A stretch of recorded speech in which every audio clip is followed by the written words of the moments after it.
He sees man dragging girl down sidewalk, then she mouths 2 words that leave him cold. Have you ever had the feeling that something's not right? You don't know the reason, but you feel deep in your bones that if you don't investigate further, you might miss something important.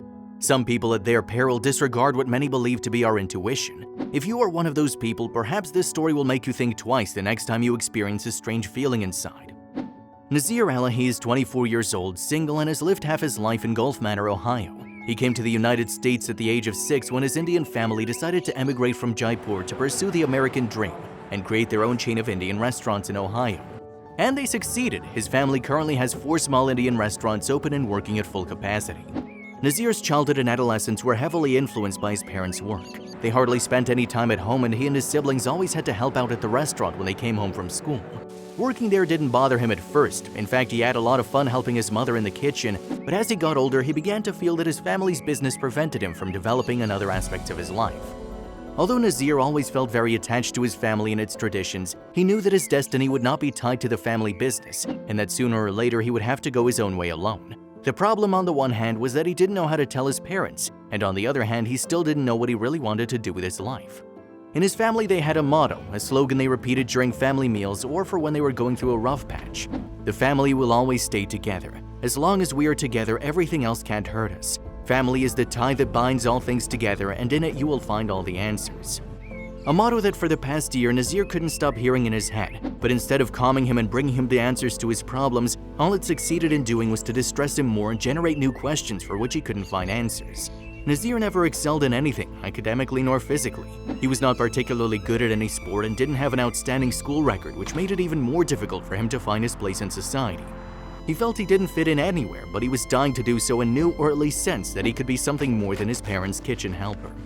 He still didn't know what he wanted, but what Nazir did know was what he didn't want. Knowing that, everything else could wait, and he harbored the hope that sooner or later, something or someone would tell him which path to take. In the meantime, he decided to continue helping his family at the restaurant, but to make it very clear to them that at some point he would stop. I don't want to make you angry. It's not your fault, and it's not that I feel bad here with you either, but I need to create my own destiny. You decided to create this business together and no one judged you. It was your decision, your dream, and you did it. Now I only ask that you do the same for me. You can always count on me, but I also need to know that I can count on you no matter what. He confessed to his parents one night while they were having dinner. His parents looked at him confused, but none of them objected to his proposal. Nazir, honey, we're your parents and we'll never leave you alone. We will not judge you. Whatever you decide, we'll be by your side to help you in whatever your destiny may be. They replied in an affable tone. His parents could be very strict, but they were tender parents who always cared about their children before themselves. Knowing that they supported him in his decision took a great weight off his shoulders. Thank you. I needed to know that I had your support. However, I still can't tell you what I'm going to do because I don't know myself, Nazir confessed, embarrassed as he poured himself some more soup. Don't be ashamed to have questions, my son. Searching for the answers to our doubts is the only way to find ourselves. There's no other way to live. You're doing the right thing. You'll soon know what you must do, his father told him in affection. That night, Nazir felt relieved, and it was the first time in a long time that he was able to sleep. However, after settling the matter of his family, there was still something else that continued to disturb his rest.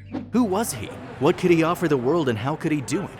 All these questions tortured him daily and made him feel deeply lost. Fortunately, destiny would soon let him know his path, and an unexpected event in which Nazir had to overcome all his fears would help him find all the answers he'd been searching for so many years. The event we're talking about took place one ordinary day while Nazir was sitting on a street bench having a hot coffee and a sandwich. In the mornings, he liked to go for a run and then grab a drink from a coffee shop near his parents' restaurant. Every day he would pass by that street and have lunch sitting on the same bench, and nothing important had ever happened. But what Nazir saw that morning was different. Right in front of him, Nazir observed a middle-aged man walking down the street, forcibly dragging a young girl behind him. It was a very young girl, no more than 18 years old, and it was more than obvious that he was acting against her will. The man walked very fast and held the girl tightly by the wrist. Nazir watched the whole scene in disbelief but didn't dare to intervene. He'd never been in trouble and he wasn't too fit, so if it was really a kidnapping, he didn't feel capable of confronting this individual by using force and getting away with it. However, he couldn't stop watching, and a voice inside him, call it intuition, told him that he should not let it go, and when that time came, he should act. At first, Elahi guessed that the two might become related and thought perhaps they were arguing. Family squabbles are none of my business. I have enough problems as it is, Nazir thought to himself as he looked at them and tried to convince himself that it was nothing serious. However, he decided that if anything else happened, that it made it clear that the girl was in danger, he would intervene if necessary, and thank goodness she did. Elahi continued to watch the couple for several minutes. Everything remained the same until they reached the end of the street when the girl turned sharply, trying to get rid of him, and made eye contact with Nazir. In her eyes, Nazir could see the fear. She was terrified and not stop crying. As she looked at him, Elahi could see something that would make him react and that would change everything. The girl managed to utter 2 words that chilled the blood in her veins. She barely raised her voice, but it wasn't necessary. Nazir could read her lips perfectly and immediately knew what he had to do. "Help me, please," pleaded the girl. As she repeated her silent plea, Elahi realized that he couldn't just sit there and do nothing. The time had come to overcome his fears, and he knew he had to intervene to save this innocent girl, and he had to do it fast. Elahi jumped up from his seat and ran towards them. He had never acted like this before. He moved on instinct, and when he was next to them, he asked the girl if she knew the man. "Is he hurting you? Do you know him? If you're in trouble, tell me, I can help you," Nazir shouted as loudly as he could to the girl. The kidnapper picked up his pace as he saw him approaching, and the street was about to end. There was a subway station around the corner. Sure, they were headed that way. If they went any further and entered the subway, he would lose any chance of getting there to save her. She denied knowing the person holding her arm so tightly. Elahi felt his pulse quicken. Everything was rushing and he knew he had to think faster, it would all end badly. He then turned to the stranger and asked him in a threatening tone if he knew the young woman and demanded he let her go. "Hey buddy, she says she doesn't know you. Have anything to say about that? Let her go, you're hurting her. I'm sure she's quite capable of walking without your help." He shouted at him as he picked up his pace even more to catch up with her. The other man replied in a curt tone, still dragging her along and avoiding any eye contact with him.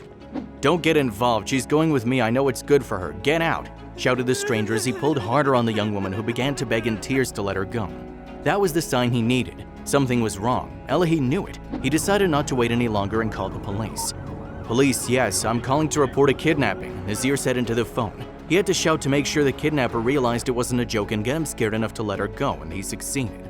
In doing so, the man, who would later discover his name was 37-year-old Jesse Woodward Jr., released the girl and took off running toward the subway station at the end of the street. But Elahi wasn't about to let the offender get away. He started chasing him and ran as fast as he could, which turned out to be faster than he imagined. I noticed a man walking down the street leading a girl behind him, pulling her by the wrist. It was clear that this was not normal and that the girl was trying very hard to get away from him. Elahi later told local television station KXIS, where the story was broadcast. Nazir's call alerted a nearby patrol car that came to his aid just minutes later. Nazir kept running and prevented him from running into the subway stop, diverting him onto another busy street. Police quickly joined them and caught up with a suspect at a grocery store. Since then, Woodward never terrorized any girl again and was sentenced to 2 years in prison for what he attempted.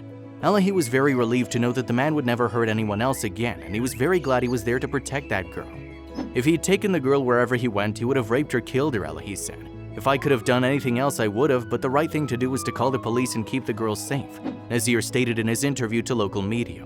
The truth is that at the time, Nazir could do no more than he did, but his act of bravery saved a life and landed a dangerous offender in prison. After that day, Elahi knew exactly what he had to do. He would become a police officer and look out for others. "Saving that girl gave me the answer I'd been searching for so long. Now I know what I was born to do, and that makes me feel alive," declared Nazir.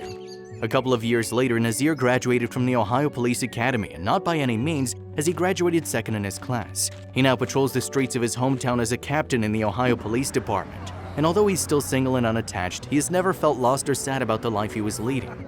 For Elahi, saving that girl was a sign of destiny that prompted him to pursue his dreams, something not everyone's willing to do. This story can serve as an inspiration to all those who may now be going through a similar moment in their lives. Nazir managed to break through his fears and transformed his life. If he could, you can too. Don't give up.